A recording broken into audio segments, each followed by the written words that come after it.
গেল বিশ্বকাপ জয়ের পর লিওনেল মেসি পেয়েছিলেন কোটি কোটি টাকার বোনাস।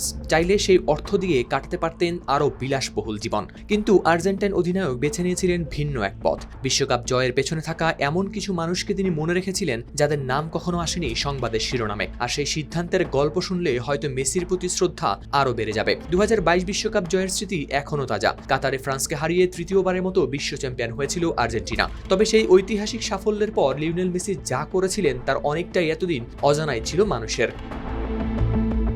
আর্জেন্টিনার সাবেক ফিটনেস কোচ জেরার্ডো সালোরিও সম্প্রতি এক রেডিও অনুষ্ঠানে জানিয়েছেন, বিশ্বকাপ জয়ের পর পাওয়া নিজের বোনাসের পুরো অর্থ এজেইজা ট্রেনিং কমপ্লেক্সের কর্মকর্তা-কর্মচারীদের মধ্যে ভাগ করে দিয়েছিলেন মেসি। শুধু বড় কর্মকর্তারাই নন, এই তালিকায় ছিলেন পরিচ্ছন্নতা কর্মী, রাঁধুনি এবং অন্যান্য সাধারণ শ্রমিকরাও। সালোরিওর ভাষায় মেসি সবাইকে সমানভাবে সেই অর্থ ভাগ করে দিয়েছিলেন। আর সবচেয়ে অবাক করা বিষয় হলো, একজন কর্মচারী যে পরিমাণ অর্থ পেয়েছিলেন তা দিয়ে প্রায় একটি অ্যাপার্টমেন্ট কেনার মতো সামর্থ্য তৈরি হয়ে গিয়েছিল।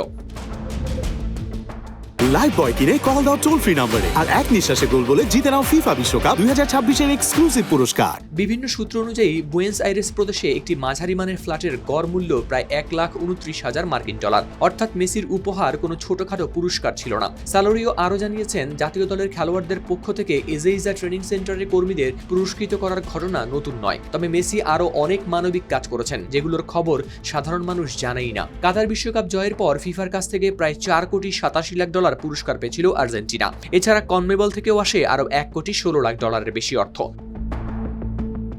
এদিকে 2026 বিশ্বকাপে শিরোপা ধরে রাখার মিশনে নামবেন মেসি। এটি হতে যাচ্ছে তার ক্যারিয়ারের ষষ্ঠ বিশ্বকাপ। গ্রুপ পর্বে বর্তমান বিশ্ব চ্যাম্পিয়নদের প্রতিপক্ষ আলজেরিয়া, অস্ট্রিয়া ও জর্ডান। গোল, ট্রফি আর রেকর্ডের কারণে লিওনেল মেসিকে বিশ্বের কোটি কোটি মানুষ ভালোবাসেন, কিন্তু কখনো কখনো মানুষের হৃদয় জয় হয় অন্যভাবে। বিশ্বকাপ জয়ের আনন্দ ভাগ করে নেওয়ার সময় মেসি মনে রেখেছিলেন সেই মানুষগুলোকেও, যাদের অবদান মাঠের আলোয় দেখা যায় না। আর হয়তো এ কারণেই অনেকের কাছে তিনি শুধু সর্বকালের সেরা ফুটবলার নন, একজন বড় মনের মানুষও। হাওলাদার শামীম, RTV।